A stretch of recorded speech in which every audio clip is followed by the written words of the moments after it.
En novembre 2012, un individu malveillant a allumé un incendie devant la porte d'un logement de la rue Ontario dans Hochelaga, Maisonneuve. La raison? Des représailles en lien avec une guerre de territoire pour la vente de crack dans le secteur. Or, l'incendiaire s'est trompé de porte. Ici, Valérie Gontier au micro. Je suis en compagnie de ma collègue Erika Aubin, avec qui je travaille dans l'équipe des affaires criminelles au journal. Salut Erika. Salut Valérie. Alors, on va expliquer aujourd'hui comment Janine Léveillé et son frère Richard ont péri par erreur dans des circonstances les plus atroces. On vous donne les détails maintenant.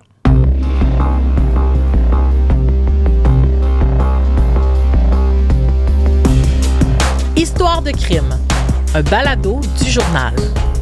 Alors, dans la nuit du 15 novembre 2012, un brasier s'est déclaré aux alentours de minuit environ dans un immeuble résidentiel de 2 étages dans le quartier Hochelaga Maisonneuve. À l'arrivée des premiers répondants, le feu était vraiment énorme. T'as vu les photos, Erika? Hein? J'ai vu les photos, puis ce que je lisais, c'est qu'il y avait comme une centaine de policiers, pas de policiers, de pompiers, pardon, exact, qui étaient sur la scène. Fait que ça témoigne déjà que c'est un incendie vraiment immense. Là. Vraiment immense. Puis il y a même des flammes qui sortaient des fenêtres. Il y avait des gens qui criaient à l'aide. Ils ont même utilisé là, un camion échelle.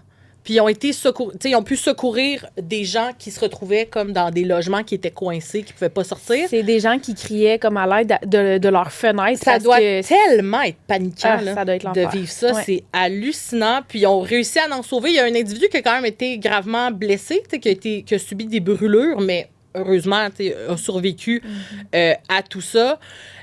Par contre, les pompiers ont rapidement fait une macabre découverte. Dans un des logements, il y avait Janine Léveillé, 66 ans, et son frère Richard, 56 ans, qui sont restés, eux, coincés dans un des logements prisonniers des flammes, okay, dans un des logements au 2e étage, dans le fond. Parce que l'incendie avait été allumé dans la cage d'escalier. Donc, évidemment que ça empêchait là, tout le monde de sortir de leur appartement. Puis je lisais que leur dépouille était comme tellement calcinée que c'était même impossible pour les autorités de savoir est-ce que les corps, est-ce que c'est un homme, une femme, le sexe, sur le coup, là, sans faire une autopsie plus poussée. Oui, absolument. Puis il y a même une des victimes qui a été retrouvée dans une chaise berçante, l'autre à côté du lit dans la chambre. Donc, on peut présumer que la personne qui était dans la chaise berçante, possiblement dormait et est décédé avant de brûler, mais on ignore tout le temps qu'est-ce qui s'est passé, puis ça, c'est vraiment atroce pour les familles de se demander est-ce qu'il y a eu un moment de panique. Évidemment qu'on le sait, toi et moi, qu'on couvre souvent des incendies criminels ou mortels. On le sait que les gens vont rapidement décéder à cause de, ils inhalent la fumée, puis ils vont perdre connaissance en premier, puis ensuite, malheureusement, brûler. Moi, je me suis entretenue avec la fille de Janine Léveillé. Puis, elle se demande vraiment qu'est-ce qui s'est passé. C'est vraiment... elle se demande aussi comment il était comme dans ces positions-là. Qu'est-ce qu'il faisait à ce moment-là? Est-ce qu'il dormait? Parce que quelqu'un qui est dans une chaise, est-ce que la personne s'est endormie là? Elle pense que c'est sa mère qui était dans la chaise.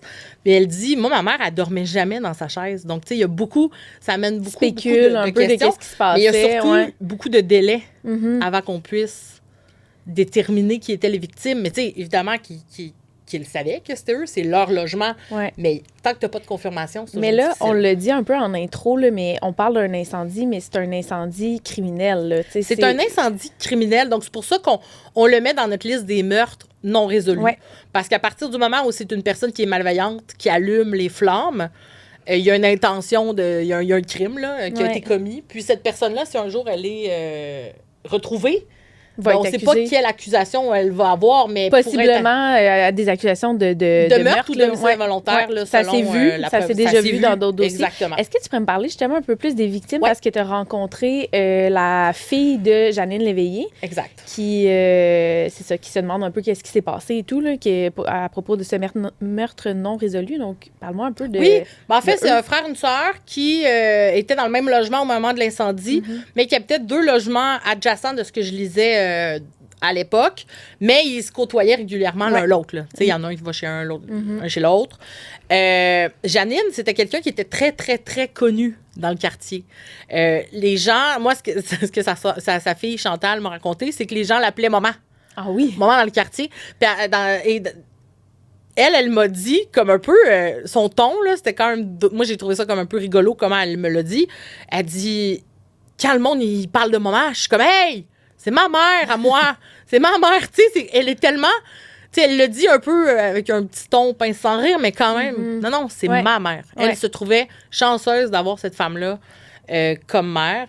Ce qui est vraiment triste, Erika, c'est que Chantal, elle habitait dans le coin de Sainte-Thérèse, là, sur la rive nord de Montréal. OK. Puis, pour se rapprocher de sa mère, elle avait décidé de s'installer à Montréal. Est-ce que ça faisait longtemps? Ça faisait moins d'1 an qu'elle était emménagée à 500 mètres de chez sa mère. OK. Et là, elle me disait, il a fallu que je vienne m'installer à côté de chez elle pour que finalement, elle meure, tu sais. Puis elle est consciente là, que sa mère avait une santé fragile. Là. C'était quelqu'un qui avait des problèmes de cœur, notamment. Mais... tu sais, c'est tellement tragique comment elle est décédée. Ironique, comment elle a appris que, justement, sa mère était décédée dans un incendie? Ou comment elle a appris C'est atroce, là. Comment elle me l'a raconté. En fait, il y a quelqu'un dans son entourage qui l'a appelé puis qui n'a pas mis de gants blancs pour lui annoncer. Là. Ah ouais? Qui a dit, Chantal, le feu est pris chez ta mère, c'est fini, elle est morte. Là, elle, sa réaction, ce qu'elle m'a raconté, c'est qu'elle habitait, comme je te disais, à moins de 500 mètres. Hein? Donc, elle habitait sur la rue Ontario, elle aussi. Là. Donc, elle est partie en courant. Elle a couru. Elle est allée le voir. En début d'épisode, là, on disait qu'il y avait des flammes qui sortaient des fenêtres. Là.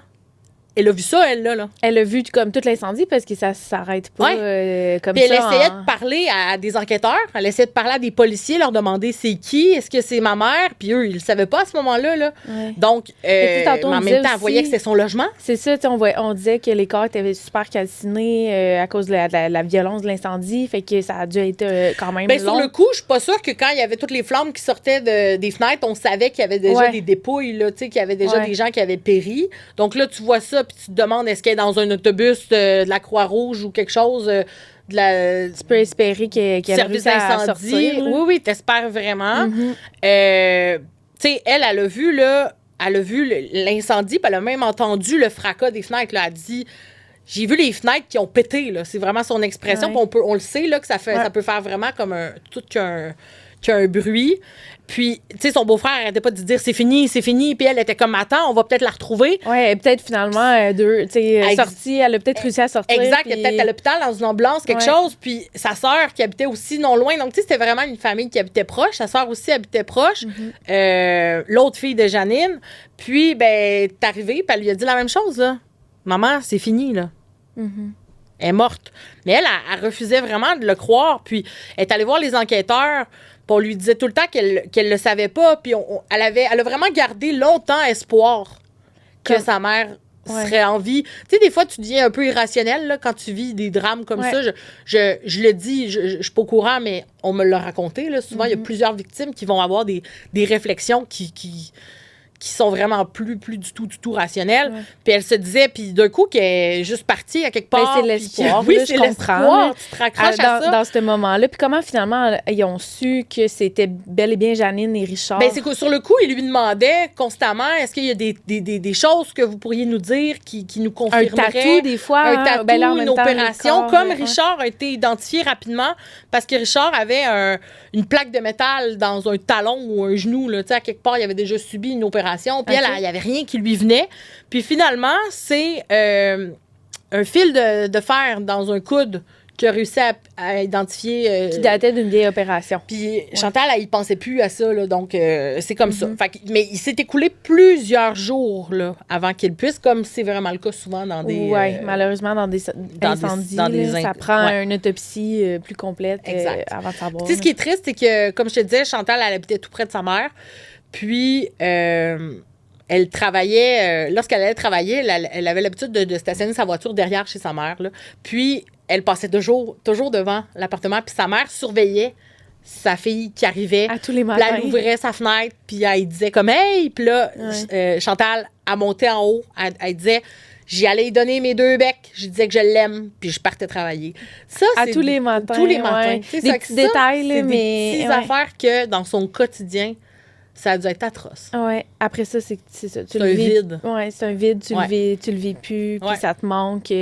Comment elle a vécu l'enquête policière, l'enquête par rapport à ce double meurtre, là, si on veut? Oui, absolument. Ça a été super difficile parce que elle a dû déjà, elle m'a confié qu'elle a passé les 2 premières années à brailler sur son divan. Là, on n'a même pas de difficulté à...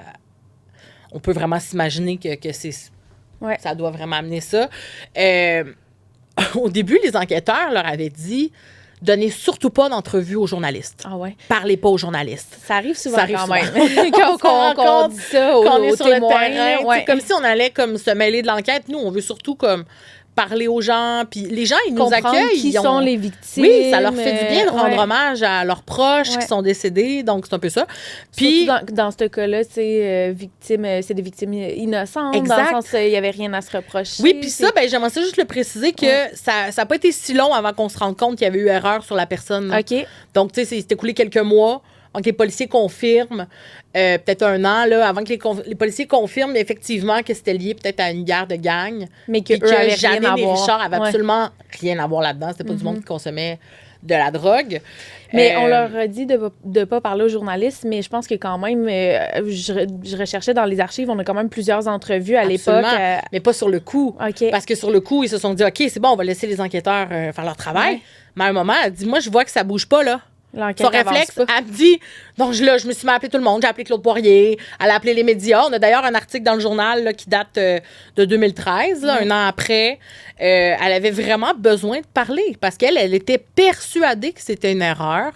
Elle voulait s'assurer aussi que les gens ne croient pas que sa mère pouvait être liée à du trafic de crack. Là, sa mère faisait dodo dans son logement puis était une victime innocente de tout ça. Puis elle espérait vraiment qu'on mette tout en œuvre pour qu'on élucide ce mystère-là. Puis elle demandait là, à ce que les responsables de ça soient arrêtés très rapidement. Là. Puis malheureusement, on est plusieurs années plus tard, une décennie, plus qu'une décennie plus tard, puis il y a toujours pas personne qui a été arrêté là-dedans. Exact. Est-ce qu'elle était constamment, par exemple, en contact avec les enquêteurs? Est-ce qu'elle les appelait ou préférait décrocher? Elle lâchait pas au début. Là. Elle lâchait pas le morceau. Elle voulait vraiment qu'on le sache. Elle voulait savoir c'était qui.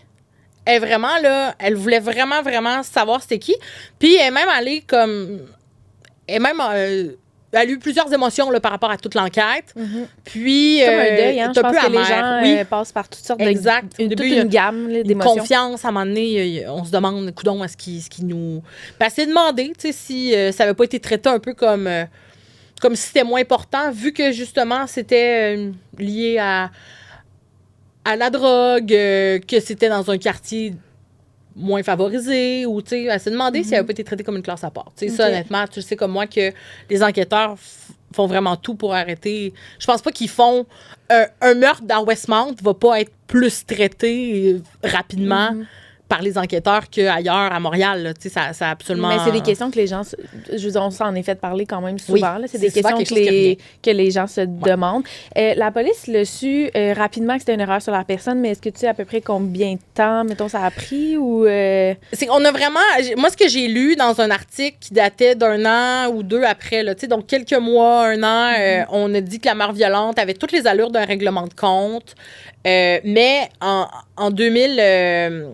il y a quelques années, 2017-2018, ils sont sortis publiquement dans une vidéo. Le SPVM s'est mis à faire, le service de police de la Ville de Montréal avait fait à l'époque des vidéos avec un enquêteur qui raconte brièvement un cas et avait parlé du double homicide de Janine et de Richard en disant confirmait que les victimes... avait malheureusement fait les frais d'une guerre de territoire en 2 groupes concurrents de revendeurs de crack. Donc, c'est vraiment la thèse qui est en ce moment privilégiée par eux, ils avaient le malheur d'habiter dans un logement tout près. Dans un logement, là, une des filles de Janine avait dit dans le journal, là, c'est une piquerie, là, cette affaire-là. Là. Tu sais, on le sait, là, que des fois, dans des quartiers, malheureusement, les gens ont des logements avec des loyers qui sont abordables, mais l'entourage, là, tu sais, les voisins, le voisinage, c'est pas toujours... ils font les frais de ça. Ils font les frais de ça, malheureusement. Là, donc, c'est... Puis, il y avait déjà eu... Ce qui est important aussi de dire, c'est que les policiers, quelques mois après, avaient expliqué, quand il avait avancé que ça pourrait être lié à un règlement de compte, qu'il y avait eu d'autres incidents qui les laissaient croire que c'était peut-être le coup ultime. Là. Ouais. Dans le fond, il y avait une escalade. C'était pas la première fois qu'il y avait... D'autres événements qui avaient été... Mais c'est un voisin. C'est vraiment le logement voisin qui était visé. OK. Donc, malheureusement, le fait que l'incendie, parce qu'il y avait des traces d'accélérant qui avaient été retrouvées devant la porte, l'incendie a vraiment été déclaré devant leur porte là, et dans la cage d'escalier, ce qui les empêchait carrément de se sauver. Ouais. Ouais. Il y a eu quand même un tournant dans l'enquête à partir de... Quand tu disais que le SPVM a fait une vidéo, à ce moment-là, je pense qu'il y a eu un tournant dans l'enquête. Absolument, il y a eu un tournant parce que la police de Montréal est sortie pour annoncer... qu'il y avait eu des avancées dans 3 dossiers distincts, dont celui de Jeannine et Richard, du meurtre de Jeannine et Richard. Mais il y avait également, on en a parlé dans d'autres épisodes, dans le dossier de Catherine Daviau, ainsi que de Monique Gravel. Catherine Daviau, rapidement, je peux te expliquer de qui il s'agit pour ceux qui ne savent pas. C'est une étudiante qui avait été agressée et tuée dans son logement par un homme inconnu. Puis ça a pris, je me rappelle plus combien d'années, par exemple, là, mais ça a pris comme plusieurs années avant que finalement, grâce à l'ADN, les policiers soient capables de résoudre le crime, de trouver que c'était un homme qui a passé pas mal sa vie en prison, qui avait commis ce crime-là à un moment où il était sorti. Ça a été solutionné pas plus tard que l'automne dernier. C'est ça, c'est tout nouveau, ça date du 11 décembre 2008, Catherine Daviau. Okay. C'est là qu'elle est décédée. Qu'elle avait été tuée. Ouais. Monique Gravel, ça date de 2004. Ouais. On en a parlé. Il y a un autre épisode sur le cas de Monique Gravel parce que on a parlé à sa famille également. Un autre épisode du balado. Dans l'enquête concernant Jeannine et Richard, ce qu'on comprend, c'est qu'il y avait aussi de l'ADN. Ce qui venait raconter les policiers, c'est que dans les dossiers de Catherine Daviau, Monique Gravel, Jeannine et Richard, il y avait de l'ADN d'un suspect inconnu qui aurait pu identifier si on pouvait le comparer à quelque chose d'autre. Ouais. Donc, et dans le cas de Catherine Daviau, on savait qu'il y avait de l'ADN qui avait été retrouvé, on ne savait pas sur quoi.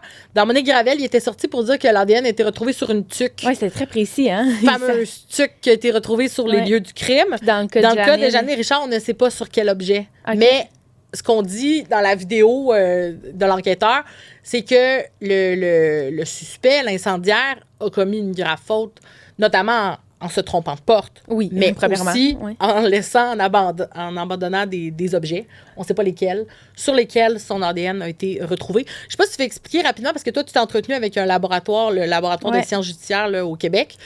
Juste rapidement, qu'est-ce qui peut arriver une fois qu'on a trouvé l'ADN d'un suspect? Bien, c'est sûr que ça a probablement déjà été fait, là, parce que là, ça date de 2017. Donc, les premières analyses sont faites, puis on essaie de prélever, de l'ADN pour avoir un profil et le comparer, par exemple, à des banques de données, les fichiers des condamnés, hein, ce fichier où l'ADN de délinquants qui ont déjà été condamnés pour des crimes graves dans lequel peut se retrouver. Ça, c'est un jeu qui va ordonner que la personne donne son ADN, puis ils vont aller mettre ça dans Mais probablement qu'en analysant l'ADN retrouvé dans ce dossier-là, ben il n'y a pas de match. Fait que là, maintenant, ce qui est intéressant, c'est que grâce aux nouvelles technologies, dont la généalogie génétique, des fois, ils sont capables de vraiment remonter. Ça, c'est en se servant des banques de données publiques ou, tu sais, les sites Internet sur lesquels on verse notre ADN pour aller chercher c'est qui nos ancêtres. Là. Des fois, c'est juste pour connaître nos origines.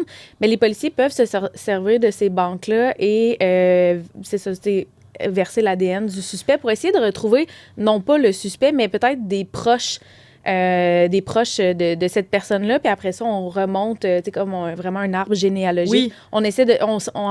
avec le pourcentage d'ADN que 2 personnes partagent, on peut savoir c'est quoi leur relation. Oui. Est-ce que c'est son frère, son troisième cousin? Un cousin à moi va avoir versé son ADN là, on pourrait me retracer moi. C'est ça. Fait que c'est vraiment, ça donne des pistes d'enquête à la police. Absolument. Ça permet pas de retrouver. C'est pas quelque chose qu'on arrive puis qu'on présente à un jury directement. Il faut après. C'est juste que ça nous permet d'identifier un suspect. Ensuite, faire tout le travail d'enquête traditionnel pour venir prouver, le mettre sur les lieux, dans le fond, cette personne-là. C'est quand même un travail de longue haleine. Puis, si l'ADN a été retrouvé en 2017, ces technologies-là sont assez récentes. Fait que, à voir si le dossier est analysé de cette façon-là. Absolument. Ça, on n'en a vraiment absolument aucune idée. Mais à partir du moment où on sait qu'il y a de l'ADN qui a été retrouvé, fait particulier, la personne n'a pas besoin d'être encore vivante pour qu'on puisse l'identifier. Le cas de Catherine Daviau, on est un bon. Parce que, comme tu le disais tantôt, l'individu est décédé comme en 2021. Et il était décédé en prison. Mais ça a quand même permis de... Les policiers ont quand même été capables de déterminer c'était qui, puis donner des réponses à des proches aussi. C'est ça, donner des réponses aussi aux familles, à la famille de Catherine Daviau. C'est vraiment ce que Chantal aimerait. Chantal Grenier, la fille de Jeannine Léveillé, elle veut avoir des réponses. Elle veut savoir qui a fait ça. Puis il y a des proches à qui on a parlé qui ne connaissent pas le mobile du crime. Ils ne savent pas pourquoi leur proche a été tué ni par qui. Et ça les obsède. Ouais. Ici, on le sait. Pourquoi? Mais elle aimerait savoir c'est qui. Parce que Mme Grenier, ce qu'elle me dit, c'est peut-être que je croise cette personne-là à tous les jours. Là. Ouais, c'est peut-être quelqu'un du quartier. C'est peut-être quelqu'un du quartier. C'est peut-être quelqu'un... Tu sais, donc ça l'obsède, là, vraiment. Surtout que les policiers avaient publié un portrait robot à un certain moment là-dedans. Donc, oui, je veux pas me tromper, mais j'ai l'impression que ce portrait robot-là a été publié assez tardivement. Peut-être qu'il l'avait été à l'époque, puis je l'ai pas... On n'a pas retrouvé, là, mais on avait fait des recherches. Dans les archives, ça sort pas mal en même temps que ça sort en même temps que la sortie. Exact, la sortie publique qu'ils ont faite. C'est un portrait robot qui vise à aider l'enquête, évidemment. Mais tu sais, regarde, pour ceux qui nous regardent, là, le portrait robot ressemble à bien du monde qu'on pourrait connaître. C'est ça, ça pourrait être un homme qu'on croise un peu partout sur la rue. C'est ça, exactement. Il n'y a pas de trait vraiment particulier. Mais un homme avec les cheveux courts, rasés, mince, là, tu sais, quelqu'un avec des yeux... qui n'a pas de particularité, on n'a pas de couleur de yeux, on n'a pas, non, c'est ça, il y a vraiment... Qu'est-ce que ça a changé pour elle? Est-ce que ça... Normalement, ça amène certainement un espoir, mais ça l'a amené comme une obsession pour Chantal. Parce que le portrait robot, elle en est devenue quasiment paranoïaque. Elle se promenait dans la rue, là, puis elle se demandait, à chaque fois qu'elle croisait un homme qui pouvait ressembler au portrait robot, sur lui. Puis elle m'a même avoué... C'est comme la photo était... l'image était toujours dans sa tête. L'image était toujours dans sa tête. Puis il y avait pas une journée qui passe sans qu'elle se demande c'est qui, ce qui est encore en vie. Puis quand on m'a donné ce portrait robot-là, j'avais une piste vers qui chercher. Et elle m'a même avoué très candidement que ça y est arrivé là, de chercher le meurtrier de sa mère grâce au portrait robot. Comment elle se promenait dans la rue. Comment elle se promenait dans la rue. Puis dès qu'elle voyait un individu qui pouvait lui ressembler, ben elle scrutait, elle est allée jusqu'à le suivre, mais sans être non plus harcelante. Là. Ouais. Je crois pas que ces personnes-là s'en sont nécessairement rendues compte. Puis à un moment, elle se raisonnait. Puis elle faisait, voyons, qu'est-ce que tu fais là? Décroche, là. Mais dès qu'elle pouvait croiser quelqu'un qui ressemblait au portrait robot, elle le suivait ou elle essayait d'en savoir plus. Elle était certaine qu'elle le voyait partout. Mm-hmm. Tu sais? Je peux comprendre l'espèce d'obsession. Puis comme on dit, le portrait robot est très générique. Là, ça peut ressembler à n'importe qui. Donc, tu marches sur la rue, puis chaque homme devient un suspect dans ta tête. Là, c'est sûr qu'aujourd'hui, elle est plus tranquille lorsqu'elle marche parce que, il s'est écoulé quand même plusieurs années là, depuis ce portrait robot-là. On peut se douter que la personne a vieilli, a changé et tout. Mais quand même, elle garde encore, elle dit, je me suis calmée, mais elle a encore des relents, des fois, de... faut que je trouve le meurtrier, il faut absolument que je trouve le meurtrier, au point où elle va parfois visionner d'anciens reportages qu'elle a conservés, des reportages télé, par exemple. Des articles de journaux. Et elle peut s'installer devant un écran, là, loupe à la main, Erika, en train d'essayer de regarder, est-ce que je verrais pas quelqu'un... Tu sais, tu comprends que sur la photo de voir genre s'il y a pas un élément, tu sais quand les caméramans arrivent, ils vont filmer un peu ils filment les badauds qui sont là autour des rubans de police. Donc là, ça va loin là.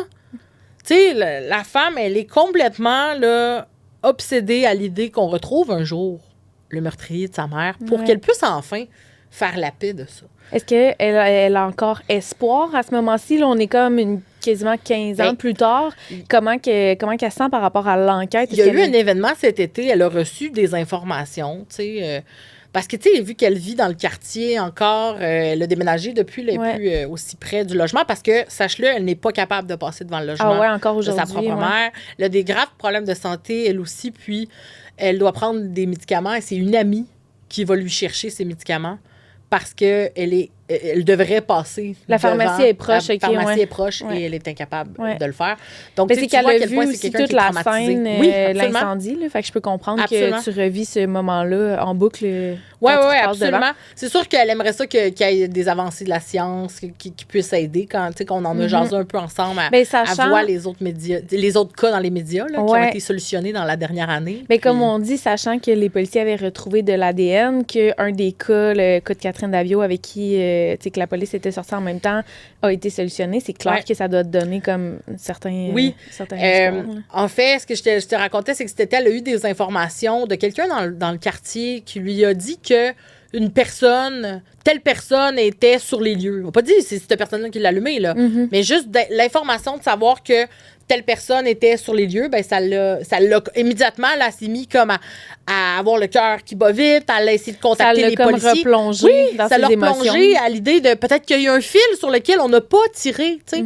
Elle a transmis ça aux enquêteurs. Semble-t-il que c'est pas fondé ou pas, malheureusement, ça n'a pas fonctionné. Elle aimerait trouver la paix. Elle aimerait être en paix, arrêter de le chercher, puis surtout avoir une réponse. Parce que sa sœur, malheureusement, qui était très, très investie dans l'enquête lorsqu'on lui avait parlé dans les médias à l'époque, mais elle est décédée d'une maladie. Elle n'a jamais pu récemment. savoir, donc, elle est décédée qui a fait ça à sa mère. Décédée. Elle, il lui reste un frère. Donc, elle a l'impression que c'est tout ce qui lui reste. Elle dit, moi, elle a un garçon, mais son garçon, il est grand. Il a sa propre famille. Puis, elle a l'impression qu'elle n'a plus de famille. Elle n'a plus, plus de famille. Puis, ce qu'elle m'a dit, là, ce sont ces mots, là, ça l'écoeure vraiment de savoir qu'il y a peut-être quelqu'un qui a commis un crime atroce qui peut célébrer Noël, qui peut célébrer des anniversaires, avoir des moments en famille, alors qu'elle, elle n'a plus ça. Oui, elle n'a plus ces moments-là. Elle et son frère, elle dit, moi et mon frère, on ne fête plus Noël. C'est trop proche, c'est arrivé comme le 15 novembre.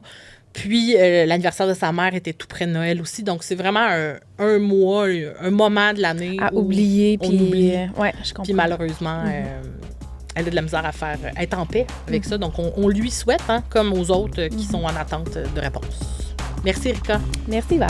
Pour en savoir plus sur les meurtres non résolus, d'autres épisodes sont disponibles sur toutes les plateformes d'écoute en ligne et des articles de ce dossier sont à lire sur le site web du Journal de Montréal.